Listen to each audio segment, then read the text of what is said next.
Once again very warm welcome. तर मागच्या लेक्चरमध्ये आपण काय डिस्कस केलं, law of the radioactivity आपण डिस्कस केला आणि याचं जे फायनल इक्वेशन आलेलं आहे N of T which is equal to N zero into E raise to minus lambda T. आता याच्यामध्ये बघा एन ऑफ टी म्हणजे काय असतं. एन ऑफ टी म्हणजे number of atom present at time T, म्हणजे डिसइंटिग्रेशन नंतर डिके नंतर किती ऍटम प्रेझेंट राहतात याला म्हणायचं N of T. N zero म्हणजे काय, number of initial atom present किती होते, आणि हा ई आहे, ई म्हणजे फंक्शन आहे, लॅमडा म्हणजे डिके कॉन्स्टंट आहे आणि टी म्हणजे टाइम आहे. ओके, आता याच्यानंतर पुढचा क्वेश्चन आहे. हा पुढचा क्वेश्चन तेवढा इम्पॉर्टंट नाहीये, 2 मार्काचा क्वेश्चन आहे, बट तेवढा इम्पॉर्टंट नाहीये. ऍक्टिव्हिटी म्हणजे काय असतं, आपला रेट ऑफ जो डिके असतो ना यालाच म्हणतो आपण ऍक्टिव्हिटी. यस, जस्ट त्यांनी काय केलेलं आहे, एक वेगळा शब्द दिलेला आहे, म्हणजे जसं चिंटूला आपण पिंटू म्हणू शकतो. ओके, मग तसंच आहे ही गोष्ट. द रेट ऑफ डिकेला आपण काय म्हणणार आहे, is also called as the activity. बस विषय संपला. So right on the question, what is activity. Activity म्हणजे असतं काय, what is the activity of radio active substance. What is activity of radio active substance. Radio active substance किंवा radio active material and give its unit. Okay, त्याचं आपल्याला काय करायचं, unit लिहायचं and give its unit, त्याचं SI unit आपल्याला लिहायचंय. Okay, एकदम इझी आहे बघा. सर्वात पहिल्यांदा आपण डेफिनेशन बघूया. ऍक्टिव्हिटी म्हणजे काय असतं, मी तुम्हाला आता सांगितलं रेट ऑफ डिके म्हणजे काय असतं, activity. So right on the definition. Okay, write on the definition. The rate of decay is called activity. हा, पुस्तकात तुमची एक जी डेफिनेशन दिलेली आहे ती थोडी मोठी दिलेली आहे आणि थोडी लेंदी आहे, काही गरज नाही. ओके, एकदम इझी डेफिनेशन सांगतो तुम्हाला. The rate of decay, the rate of decay is called, आणि पुस्तकात जो सिम्बॉल दिलेला आहे सिम्बॉल बी थोडा कन्फ्युजिंग आहे, तर तुम्ही पुस्तकातून बघू नका, फक्त आपल्या नोट्स रेफर करा. So rate of decay is called activity. आणि यावेळेसचं आपलं बोर्डाचं पुस्तक सगळ्यात भारी आहे. यस, एनसीआरटी पेक्षा भारी आहे यावेळेसचं बोर्डाचं पुस्तक. म्हणजे एकदम त्याला आपण काय म्हणू शकतो, खूप चांगल्या पद्धतीने त्यांनी दिलेलं आहे. कॅन यू रिकॉलचे क्वेश्चन असतील, ब्रेन स्टॉर्मिंगचे क्वेश्चन असतील, त्याच्यानंतर रिडिंग बिटवीन द लाईन असेल. ओके, खूप चांगल्या पद्धतीने त्यांनी दिलेलं आहे. आणि एक्सरसाइजचे क्वेश्चन असतील, हे ते. आता तुम्हाला यावेळेस तेवढा हार्ड पेपर येणार नाही, बट पुढच्या वेळेस मतलब फिजिक्सचा, पुढच्या वेळेस मात्र फिजिक्सचा पेपर खूप टफ असेल, तर तुम्हाला काळजी करायची काही आवश्यकता नाही. तर बघा, the rate of decay is called as the activity. आता रेट ऑफ डिके म्हणजे काय, आता ऍक्टिव्हिटीचा जो सिम्बॉल आहे तो काय आहे राजानो, ए ऑफ टी आहे, which is equal to rate of decay म्हणजे काय, dn अपॉन dt, याला म्हणायचं रेट ऑफ डिके. आणि फक्त या ठिकाणी नेगेटिव्ह साईन द्या. अरे रेट ऑफ डिके बघा आपण कुठं बघितलं, बघा या ठिकाणी rate of decay equal to dn upon dt. Yes, फक्त नेगेटिव्ह साईन द्या. This is the activity. So which is equal to, आपला फायनल फॉर्म्युला काय आहे, lambda into N of T आहे. आपण आताच बघितलं वर, बरोबर आहे. आपण काय बघितलं होतं, dn upon dt which is equal to minus lambda dt बघितलं. सॉरी, हा या ठिकाणी बघा, dn according to the law of radioactive decay, dn upon dt which is equal to minus lambda into nt. मी काय केलं, फक्त मायनसला इकडे शिफ्ट केलं, म्हणजे minus dn upon dt which is equal to lambda into nt. मग हेच लिहिलंय मी, that is the minus dn upon dt which is equal to lambda into nt. Yes, बस वरचं कॉपी पेस्ट केलंय. त्याच्यानंतर एक गोष्ट तुम्हाला माहित आहे, कोणती चीजचा. ओके, बघा N of T which is equal to, आताच आपण इक्वेशन बघितलं, मग काय राजांनो, N of T which is equal to काय आहे, N of T which is equal to N zero into E raise to minus lambda T. मग या ठिकाणी एन ऑफ टी आहे, मग एन ऑफ टी म्हणजे काय असतं राजांनो, एन ऑफ टी म्हणजे असतं N zero into E raise to minus lambda T. वरच्या इक्वेशन मध्ये पुटअप करा. सो काय येणार आहे फायनल इक्वेशन आपलं, यस काय येणार आहे, A of T which is equal to lambda into, या एन ऑफ टीच्या ठिकाणी तुम्हाला काय पुटअप करायचं, N of zero into E raise to minus lambda T put up करायचंय.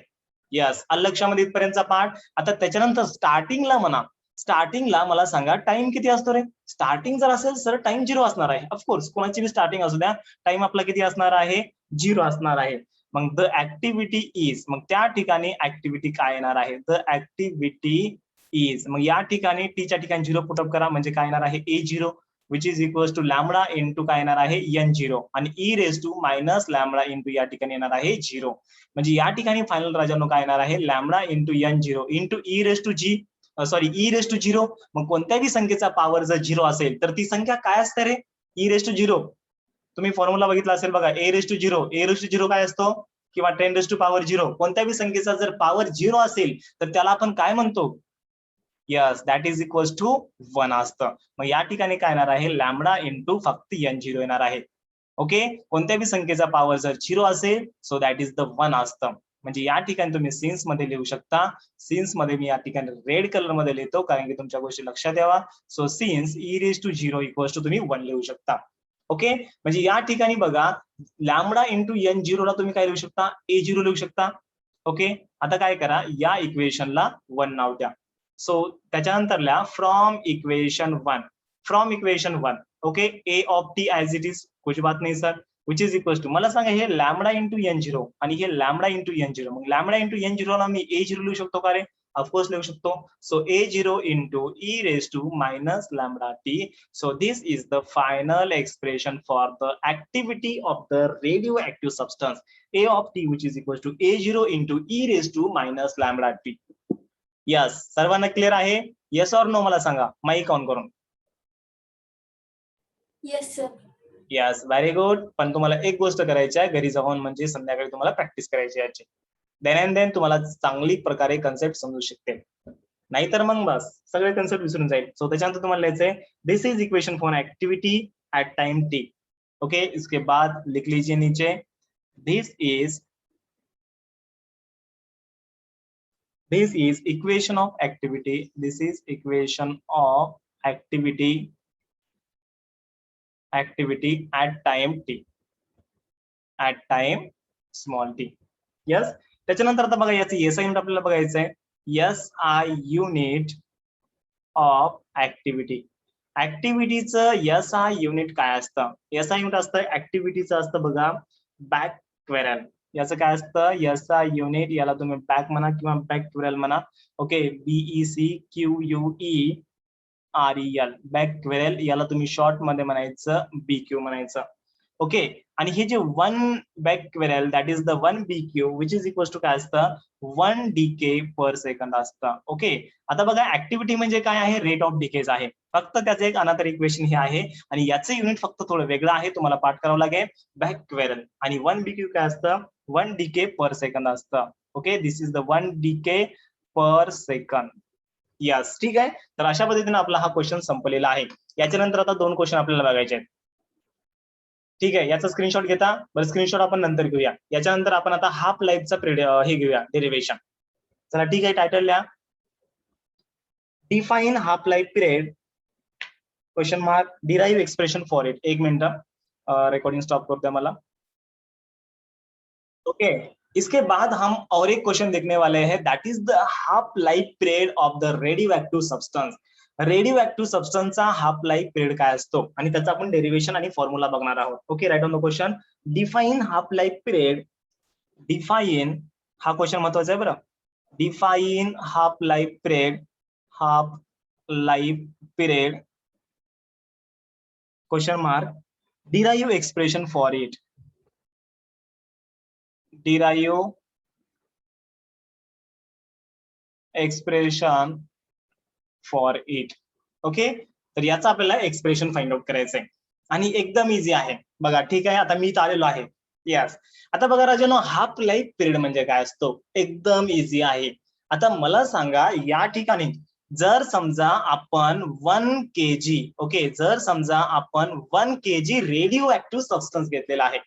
ओके, समजा आपण घेतलेला आहे आणि या ठिकाणी या 1 kgचं,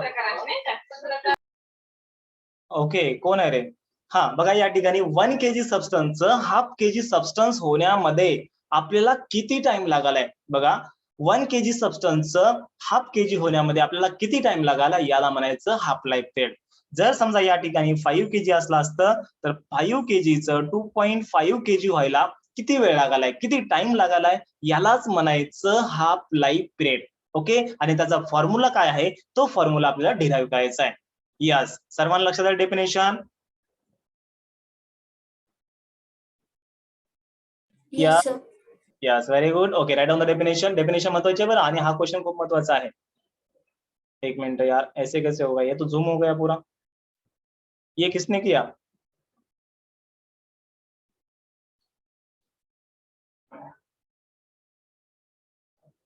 सुबोध, जूम आपने किया क्या?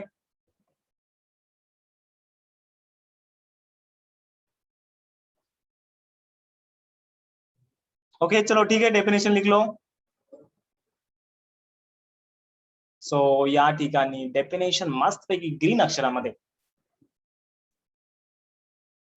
लिख लो. डेफिनेशन, हाफ लाइफ पीरियड का definition, the time in which half substance is disintegrated.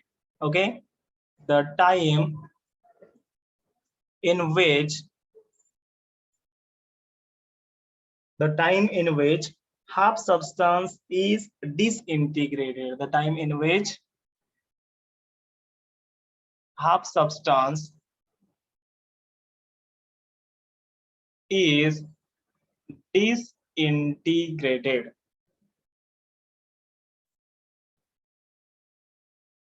Is disintegrated. Disintegrated म्हणजे काय? डिके होत आहे. Is disintegrated or decay, याला तुम्ही डिके म्हणू शकता. Decay is called half life period. Half life period, त्याला काय म्हणायचं? हाफ लाईफ पिरियड म्हणायचं. अरे काहीच नाही, फक्त एखादा सबस्टन्स आहे, तर त्या सबस्टन्सचं काय झालेलं आहे? डिसइंटिग्रेशन झालेलं आहे, डिके झालेला आहे, आणि तो सबस्टन्स फायनली किती उरलेला आहे? अर्धा उरलेला आहे. मग त्या सबस्टन्सला अर्ध व्हायला किती टाइम लागतो? यालाच म्हणायचं काय म्हणायचं? हाफ लाईफ पिरियड म्हणायचं. बघा, the time in which half substance, okay, the time in which half substance is डिसइंटिग्रेटेड, म्हणजे ज्या टाइम मध्ये हाफ सबस्टन्स हा डिके होतो, याला काय म्हणायचं? हाफ लाईफ पिरियड म्हणायचं. Yes, got it. त्याच्यानंतर आता बघा, आपल्याला याचं काय करायचंय? फॉर्म्युला बघायचा याचा. ओके, आता याचा फॉर्म्युला काय येईल? The law of radio active decay is given bye, त्याच्यानंतर फॉर्म्युला लिहा, the law of radio active decay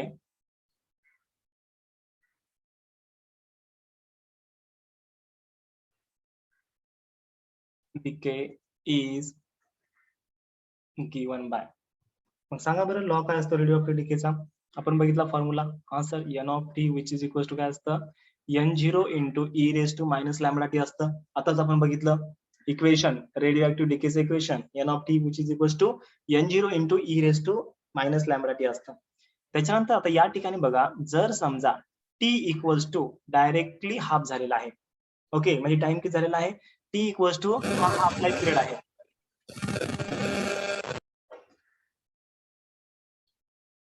एक मिनिट, माईक चालू करू नका मध्ये मध्ये. हा, सो टी इक्वल्स टू किती झालेला आहे? हाफ लाईफ पिरियड झालेला आहे. मग या ठिकाणी मला सांगा, एन ऑफ टी किती उरणार आहे रे? एन ऑफ टी म्हणजे ओरिजिनल किती होता? n0 पेक्षा 2 उरणार आहे, बरोबर आहे. ही कंडिशन सर्वांना समजली का? यस, मला कमेंट मध्ये सांगा fast. Yes sir. Okay, very good. Okay, तर मग या ठिकाणी एन ऑफ टी म्हणजे काय झालेलं आहे? n0 बाय टी ओरिजिनलचे हाफ झालेला आहे. तर ही जी व्हॅल्यू आहेत इक्वेशन 1 मध्ये पुट अप करा. याला काय करा? इक्वेशन 1 नाव द्या. सो पेन चेंज करतो फ्रॉम द इक्वेशन 1. एक मिनिट, फ्रॉम इक्वेशन 1. इक्वेशन 1 वरून बघा, एन ऑफ टी च्या ठिकाणी तुम्हाला काय पुट अप करायचंय? n0 bye 2. अरे हे जे एन ऑफ टी आहे, इथे एन ऑफ टी आहे, मग एन ऑफ टी ची व्हॅल्यू किती? n0 बाय 2 पुट अप केली. त्याच्यानंतर हे n0 as it is, E raise to किती येणार राजांनो? Minus E raise to, yes, E raise to minus lambda into T ची व्हॅल्यू किती आहे? टी इंटू 1/2 आहे. यस, आलं लक्षामध्ये. मग या ठिकाणी आता पेन चेंज करतो, रेड कलरचा पेन घेतो. बघा इकडे एक गोष्ट लक्षात ठेवा, आता हा n0 cancel. Okay, and what is the final equation here? तर या ठिकाणी लेफ्ट हँड साइडला काय उरलेलं आहे? 1/2 उरलेला आहे. Okay, 1/2 which is equal to E raise to minus lambda into T raise to, okay, E raise to minus lambda into T 1/2, that is the T half. तर आता हा ई रेस टू मायनस आहे, जर याला plus करायचं असेल तर मला काय करावं लागेल? 1 ई रेस टू घ्यावं लागेल. याच्यामध्ये कोणाला काही डाऊट आहे का सांगा बरं? अरे ई रेस टू -1 ला मी 1 ई रेस टू +1 लिहू शकतो, बरोबर आहे. मग ई रेस टू हा मायनस आहे, मग या ठिकाणी 1 याला जर प्लस करायचं असेल तर 1 E raise to lambda into T 1/2 लिहिलं. ओके, इकडे 1/2 आहे आणि इकडे 1 ई रेस टू आहे. ओके, तर याचं क्रॉस मल्टिप्लिकेशन करा. ई रेस टू इकडे डिवायडेशन मध्ये आहे, इकडे गेल्यानंतर मल्टिप्लिकेशन मध्ये. So E raise to lambda into T1/2 which is equal to 2 इकडे डिवायडेशन मध्ये आहे, इकडे गेल्यानंतर मल्टिप्लिकेशन मध्ये. आता दोघी साईडला काय करा, लॉग घ्या. ओके, दोन्ही साईडला लॉग घ्या. तर लॉग घेतल्यानंतर काय होणार आहे, किंवा लॅन घ्या. ठीक आहे, आपण लॅन घेऊया. Ln E raise to lambda into T1/2 which is equal to 2 येणार आहे. तर या ठिकाणी एक फॉर्म्युला आहे बघा, log A raise to be. याच्या डोक्यावरचा जो पॉवर असतो तो इकडे येतो, म्हणजे काय येतो, बी इंटू लॉग ए येतो. हा फॉर्म्युला माहिती आहे सर्वांना? यस, माहिती आहे फॉर्म्युला? ओके, तर हा डोक्यावरचा पॉवर इकडे येतो, म्हणजे काय झालं, हे lambda into T raise to 1/2 into ln of E झालेला आहे, विच इज इक्वल टू. आता लॅन आपल्याला एका साईडला घेता येत नाही, दोन्ही साईडला पण लॅन घ्यावा लागतो. सो या ठिकाणी लॅन, इकडे पण लॅन 2, आणि लॅन 2 ची व्हॅल्यू असते 0.693 असते. आता हा लॅन म्हणजे लॉग नसतो बरं. हा लॅन आणि लॉग सेमच असतात, बट फरक असतो. तुम्हाला सांगू का, अंदर की बात, ये बात आपको कोई नहीं बताएगा. एक तुम्हाला अंदर की बात सांगतो. या ठिकाणी बघा, लॉग आणि लॅन मध्ये काय फरक आहे. तर लॅन म्हणजे काय असतो, टू द बेस ई असतो, म्हणजे ln which is equal to log to the base E असतो. आणि जो आपला लॉग असतो ना, तो लॉग म्हणजे टू द बेस 10 असतो. तर हा फरक आहे. तर या ठिकाणी आपण जी लॅनची व्हॅल्यू बघत आहात, म्हणजे लॅन 2 ची व्हॅल्यू बघत आहात, तर ती आपल्या लॉग टेबल मध्ये येणार नाही. तर ती आपल्याला नॅचरल लॉग टेबल मध्ये बघावं लागते. आता या गोष्टी मला माहित नाही, तुम्हाला बेसिक गोष्टी माहित आहेत का नाहीत? ओके, बघा, लॉग टेबल 2 टाईपचे असतात.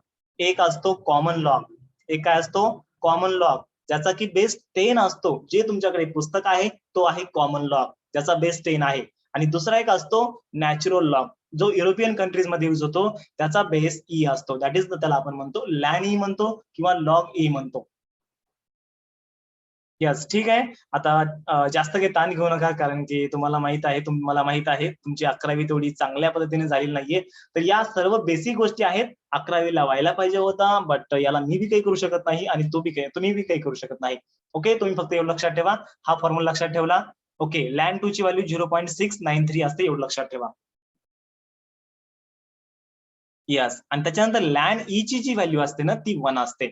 सो या ठिकाणी काय येणार आहे बघा, lambda into T1/2 which is equal to 0.693. या ठिकाणी मी सिन्स मध्ये लिहितोय, लॅन 2 ची व्हॅल्यू किती आहे, 0.6. एक मिनिट, हा, इथं मी सिन्स मध्ये लिहितोय, लॅन 2 ची व्हॅल्यू किती आहे, 0.693 असते. ओके, सो या ठिकाणी बघा काय येणार आहे, T1/2 which is equal to येणार आहे 0.693 अपॉन लॅमडा येणार आहे. And this is the final expression for. Okay, याला काय म्हणायचं, फायनल एक्सप्रेशन फॉर म्हणायचं. This is the final expression for the half life period of the radio substance. Okay, so right down here. या ठिकाणी काय करा, इथं लिहा, this is final expression for, this is final expression for half life period of radioactive substance. याच्यामधला कोणता part repeat करायचा मला सांगा बरं. मला माहित आहे तुम्हाला चांगल्या पद्धतीने थोडं समजाय नाही, कारण की आता हे ऑलरेडी कॉम्प्लिकेटेड आहे. कॉम्प्लिकेटेड म्हणजे याच्यामध्ये काहीच कॉम्प्लिकेटेड नाहीये, कारण की तुम्हाला काही बेसिक फंडे माहित नाहीत, त्याच्यामुळे तुम्हाला कॉम्प्लिकेटेड वाटू शकतं.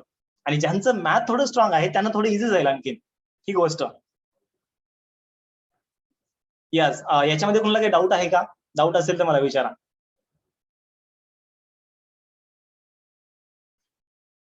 All clear? रचना, आदित्य डकोरे, आदित्य बाबर, आदित्य पवार, संजीवनी, नेहा, ऋतुराज, सानिका, शीतल, सुबोध.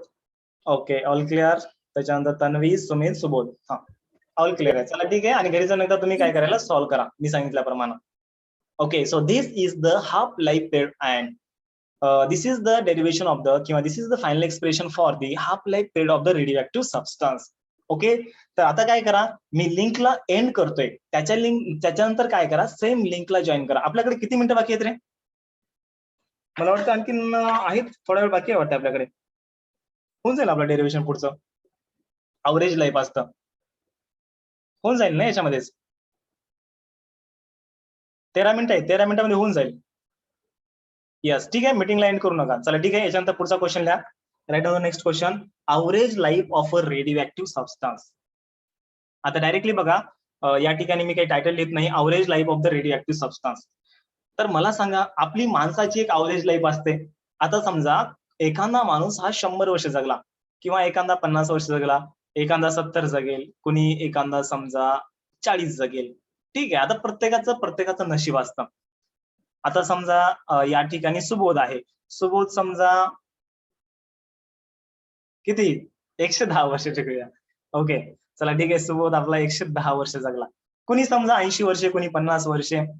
हा, ठीक आहे. तर प्रत्येकाची एक वेगळी लाईफ असते. मग जर समजा मी तुम्हाला विचारलं माणसाची अवरेज लाईफ किती रे, तुम्ही सांगा बरं, माणसाची अवरेज लाईफ किती असते?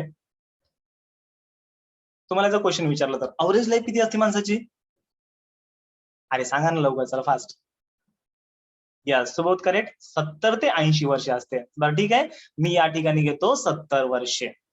दिस is the average life of ours, म्हणजे आपली ही काय आहे राजांनो, अवरेज लाईफ आहे. मग तसंच या ठिकाणी रेडिओ ऍक्टिव्ह, हा, याच्यामध्ये समजा कोणी 100, कोणी 200 नाही, कोणी 110, कोणी 100, कोणी 50, कोणी 70, कोणी 40, बट अवरेज लाईफ आपली किती आहे, 60 ते 70 वर्ष आहे. मग तसंच या ठिकाणी रेडिओ ऍक्टिव्ह सबस्टन्स मध्ये पण ट्रिलियन्स ऑफ ट्रिलियन्स ऍटम असतात. मग सगळ्या ऍटमची लाईफ वेगवेगळी असते. मग आपण म्हणू शकतो का, हा, याची किती आहे, याची किती आहे, याची किती आहे? नाही. मग आपल्याला प्रत्येक ऍटमची लाईफ आपल्याला कॅल्क्युलेट करता येत नाही. मग आपण काय करतो, सगळ्याचं अवरेज फाइंड आउट करतो. मग यालाच म्हणायचं average life of the radio active substance. Yes, आलं लक्षामध्ये. मी नोट्स मध्ये डेफिनेशन लिहून दिलेली आहे बघा. The sum of average of all the atoms of a radio active substance life is called as the average life of the radio active substance. Okay, notes मधून तुम्ही आता डेफिनेशन लिहून घ्या, मी काही आता लिहून देत नाही, कारण की ती महत्वाची पण नाहीये तेवढी. यस, आता याच्यानंतर एक डेरिवेशन आहे, डेरिवेशन आपल्याला बघायचंय. So right down the question. Yes, question लिहा सर्वांनी. Derive relation between average life and half life of radio substance. Derive relation between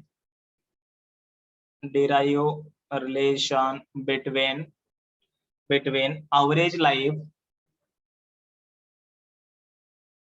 derive relation between average life and half life of radioactive substance, and half life of radioactive substance, half life of radioactive substance. म्हणजे या ठिकाणी बघा, half life आपल्याला माहिती आहे. हा sir, half लाईफचा formula आताच बघितला ना आपण, T half equals to 0.693 upon lambda असतो. Lambda is the decay constant असतो. ही गोष्ट सर्वांना माहित आहे. ओके, मग या ठिकाणी त्यांनी काय म्हणलंय, अवरेज लाईफ आणि half life of radio active substance याच्यामधलं रिलेशन फाइंड आउट करूया. अरे कोई बात नहीं यार, फाइंड आउट करेंगे. ओके, सर सलामत तो पगड़ी 50, अगर हम बचेंगे तो और भी लढेंगे, ऐसी बात है हमारी. चला ठीक आहे, आपल्याकडे टाइम आहे तर फाइंड आउट करू ना, मग त्याच्यात काय जाते आपलं. हा, और मध्ये दुसरा एक क्वेश्चन लिहा. Derive the expression for average life of radioactive substance. Okay, और मध्ये क्वेश्चन लिहा. Derive the expression for, किंवा कधी कधी फक्त average life of radioactive substance याच्याविषयी क्वेश्चन विचारला जाऊ शकतो, त्याचं एक्सप्रेशन विचारलं जाऊ शकतं 2 मार्काला. Okay, so derive the expression for average life of radioactive substance, average life of radioactive substance. Okay, radio substance ची अवरेज लाईफ फाइंड आउट करा. याचं तुम्हाला एक्सप्रेशन विचारलंय. ओके, 2 मार्काला हा क्वेश्चन विचारला जाऊ शकतो. यस, ठीक आहे. ऑल इज वेल, सर्वांना माहिती आहे, कळालं सगळ्या गोष्टी व्यवस्थित. अरे कहाँ गया यार हमारा डेरिवेशन, ए चल भाई ऐसा मत कर तू यार. यस, आ गया, चलो ठीक आहे. तर क्वेश्चनचा मिनिंग आय होप सर्वांना समजला असेल, दोन्ही पण क्वेश्चनचा. तर या ठिकाणी बघा, आता डायरेक्टली मी आन्सरला सुरुवात करतोय. एकदम सोपा आहे. According to the decay law, according to decay law. तर डिके लॉ सर्वांना माहित आहे. हा sir, that is the dn upon, आता डीकेचं इक्वेशन वेगळं, डिके लॉ वेगळा. So according to the decay law, dn upon dt is equal to राजांनो काय आहे, minus of lambda into N of T आहे. बट या ठिकाणी मायनस न घेता मी प्लस जरी घेतलं तर काय हरकत नाही, बिकॉज निगेटिव्ह साइन इंडिकेट काय करतं, या ठिकाणी ऍटमचं डिसइंटिग्रेशन होतंय, हे इंडिकेट करतंय. येस, येते लक्षामध्ये. Okay, so this is according to the decay law. आता या ठिकाणी फक्त आपण मॅग्नेट्यूड कन्सिडर केलेला आहे. So dn upon dt which is equal to lambda into N of T. त्याच्यानंतर मला एक गोष्ट सांगा रे, बट एन ऑफ टी म्हणजे काय रे? आताच आपण इक्वेशन बघितली. हा सर, एन ऑफ टी म्हणजे असतं बघा n0 into E raise to minus lambda T असतं. करेक्ट. या इक्वेशनला वर पुटअप करणार आहे. काय होतं बघा, dn upon dt which is equals to हे लॅमडा ऍज इट इज. मग एन ऑफ टीच्या जागी आता चला ठीक आहे पेन चेंज करतो. अरे तुम्ही म्हणले ना पेन चेंज करा सर, बस विषय मिटला यार. ओके बघा, एन ऑफ टीच्या जागी एन ऑफ टीची व्हॅल्यू पुटअप करा, म्हणजे काय येणार आहे n0 into E raise to minus lambda T येणार आहे. यस करेक्ट आहे. इथपर्यंतची गोष्ट सर्वांना समजली आहे.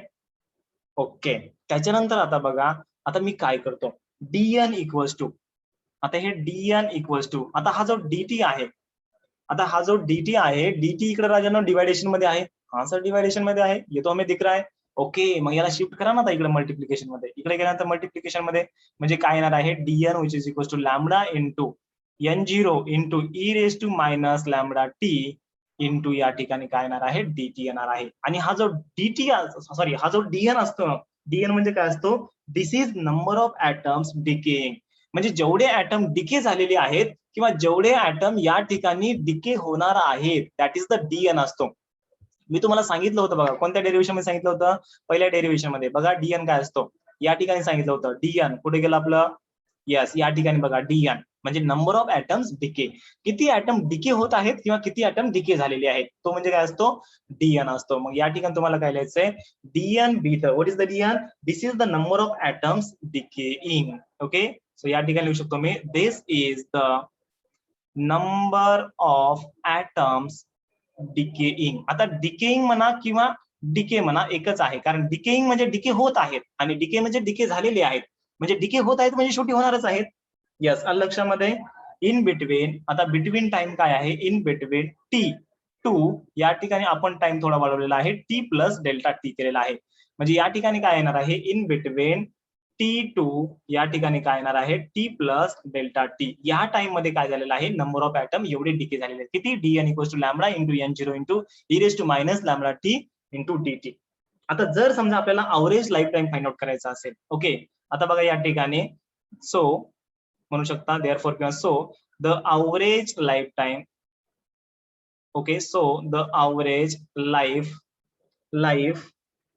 दॅट इज अवरेज लाईफला टाऊ ने इंडिकेट करायचं. ओके, ही गोष्ट लक्षात ठेवा बघा, अवरेज लाईफला आपण टाऊ ने इंडिकेट करतो. So average life tau is given bye, आता या ठिकाणी तुम्हाला एक डायरेक्टली फॉर्म्युला लक्षात ठेवायचा आहे, is given by, directly formula आहे tau equals to integration of, okay चला ठीक आहे, tau equals to integration of 0 to infinity आणि या ठिकाणी लॅमडा इंटू n0. आता हे ऍक्च्युअल मध्ये कसं असतं माहिती आहे का, हे ऍक्च्युअल मध्ये असतं dn इंटू टी असतं. ओके, ऍक्च्युअल मध्ये हे इंटिग्रेशन ऑफ, आता एक मिनिट तुम्हाला ही गोष्ट सांगायच पाहिजे. आता मला सांगा अवरेज फाइंड आउट करायचंय, मग अवरेज म्हणजे काय असतं, समेशन असतं. ओके, बेरीज असते, मग बेरीज म्हणजे काय असतं, इंटिग्रेशन असतं, ऍडिशन असतं. मग या ठिकाणी आपण काय केलेलं आहे, अवरेज म्हणजे काय असतं, सगळ्याची ऍडिशन डिवायडेड बाय इनिशियल किती होते ते म्हणजे असतं ऍडिशन, किंवा टोटल नंबर ऑफ किती आहेत ते म्हणजे असतं अवरेज. ओके, मग या ठिकाणी बघा अवरेज, आपल्याला अवरेज टाइम फाइंड आउट करायचा किंवा average life tau equals to काय असतं बघा, integration of dn into T म्हणू शकता. ओके, पण मी या ठिकाणी नोट्स मध्ये डायरेक्ट दिलेलं आहे. ओके, dn इंटू टू आणि इंटिग्रेशन 0 टू या ठिकाणी इन्फिनिटी असतं आणि अपॉन टोटल नंबर ऑफ किती आहेत इनिशियली, यस n0 आहेत. मग या ठिकाणी dn ची व्हॅल्यू सर्वांना माहित आहे, काय आहे dn ची व्हॅल्यू, n इंटू यस n0 lambda into n0 into E raise to minus lambda T into dt आणि हा आहे टी. ओके, आणि हे झालं 0 टू इन्फिनिटी अपॉन या ठिकाणी काय येणार आहे n0 येणार आहे. मग राजांनो या ठिकाणी n0 कॅन्सल होतं का, यस ऑफकोर्स होतं. यार ये हाईलाइटर आज ऐसे कैसे कर रहा है भाई, अरे यार हद कर दे तूने, तुझे डायरेक्ट मैं गेट आउट कर दूंगा. ये पुलिस सर का क्लास है, एसपी सर का. ओके, n0 कैंसल, नहीं तो डायरेक्ट तुझे मैं अटक कर दूंगा. SP sir you know SP, हाँ यस. ओके, तर बघा या ठिकाणी n0 हे कॅन्सल हो गया. आता या ठिकाणी एक गोष्ट लक्षात ठेवा, इंटिग्रेशन ऑफ 0 टू इन्फिनिटी, आता या लॅमडा तुम्ही बाहेर घेऊ शकता. ओके, कॉन्स्टंट आहे e raise to minus lambda T into dt. याचं समजा तुम्ही इंटिग्रेशन फाइंड आउट केलं, हे डायरेक्टली येतं 1 अपॉन लॅमडा. आता हे इंटिग्रेशन कसं फाइंड आउट करायचं याला तुम्ही जास्त डोकं लावू नका, कारण की मॅथमॅटिक्स मध्ये हाच क्वेश्चन फक्त 3 मार्काचा येतो. डेफिनेट इंटिग्रेशन मध्ये फक्त तुम्हाला मॅथ मध्ये म्हणतील एवढंच फाइंड आउट करा 3 मार्काला. मग आता हे तुम्ही सगळं स्टेप फॉलो करणार आहे का, याला 2-3 पेज लागतील, एक तर पेज लागेल म्हणजे 1.5 तर पेज लागेल कमीत कमी, जर समजा तुम्ही खूपच बारीक अक्षर लिहिलं तर.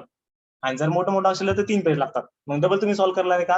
नाही, डायरेक्ट तुम्हाला यायचंय lambda into integration of e raise to minus lambda T into dt 0 to infinity याचं इंटिग्रेशन असतं 1/लॅमडा असतं. ओके, तर या ठिकाणी टाऊ इक्वल्स टू किती आलेला आहे? टाऊ इक्वल्स टू 1/लॅमडा आलेला आहे. Okay, so this is the final expression for the average life of the radio active substance. त्याच्यानंतर तुम्हाला या ठिकाणी सिन्स मध्ये लिहायचंय. सिन्स मध्ये काय लिहिता?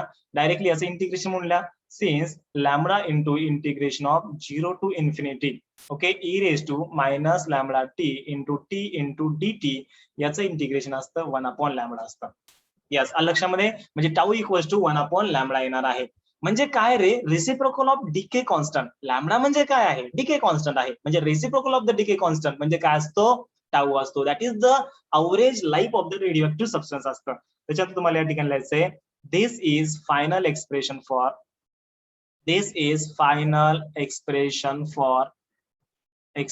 फॉर यस काय येणार आहे? Average life of radio active substance.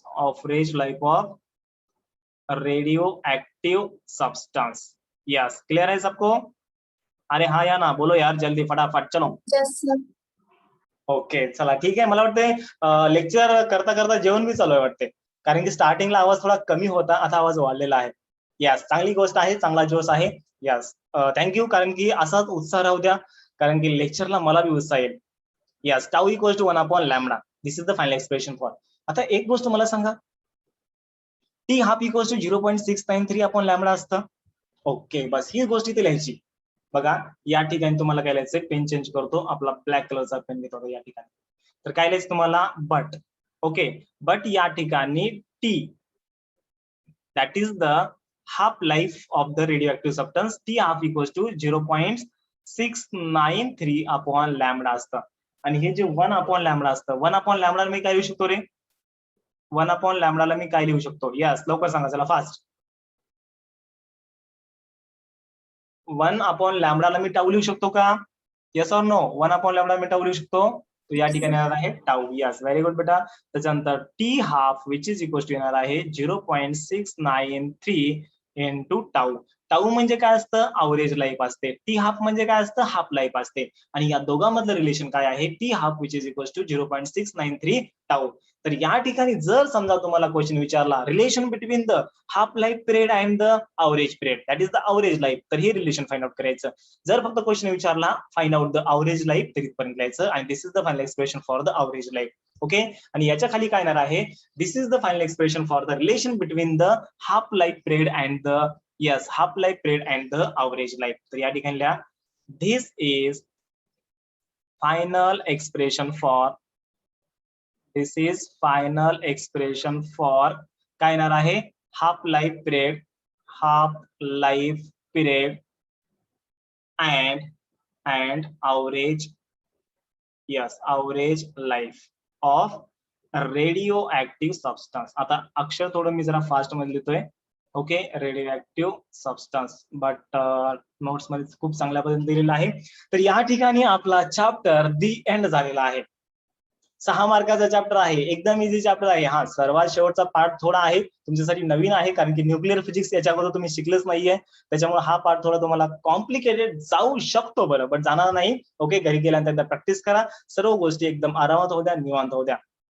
Okay, चला ठीक आहे. सो फायनली आपले या ठिकाणी 6 चॅप्टर एंड झालेले आहेत. आणि उद्यापासून आपण मॅग्नेटिक मटेरियल 11 नंबरचा चॅप्टर स्टार्ट करूया, जो की एकदम इझी आहे. त्याच्यामध्ये पण काही हार्डनेस नाहीये, आणि फक्त तुम्हाला माहिती आहे का, फक्त 3 डेरिव्हेशन आहेत. येस, छोटे छोटे डेरिव्हेशन आहेत, कारण की त्या पार्ट मधला, त्या चॅप्टर मधला मोस्ट ऑफ सिलेबस 25% सिलेबस मध्ये डिलीट झालेला आहे. ओके, चला ठीक आहे. आणि हे तुम्ही 7 चॅप्टर जरी चांगल्या प्रकारे केले तर तुम्हाला फिजिक्स मध्ये, मग तसं तुम्ही 8 जर चॅप्टर केले तर तुम्हाला फिजिक्स मध्ये 83 मार्क्स पडतात आउट ऑफ 100. म्हणजे बघा, फक्त 16 पैकी 8 चॅप्टर करा, 83 मार्क घ्या. आणि सोपे सोपे चॅप्टर आहेत. ओके, चला थांबायचं मग या ठिकाणी आपण. Okay, sir. Yes. Okay, have a nice day. Bye bye to all of you. Bye, sir. Yes, bye. Bye. Yes, Bye, bye. sir. Yes, bye Tanvi. So both bye to all of you. Sanjeevani, Neha, Ruturaj, Sumit, Tanvi, Aditya and Rachna. Okay, चला झाले सर्वजण. Okay.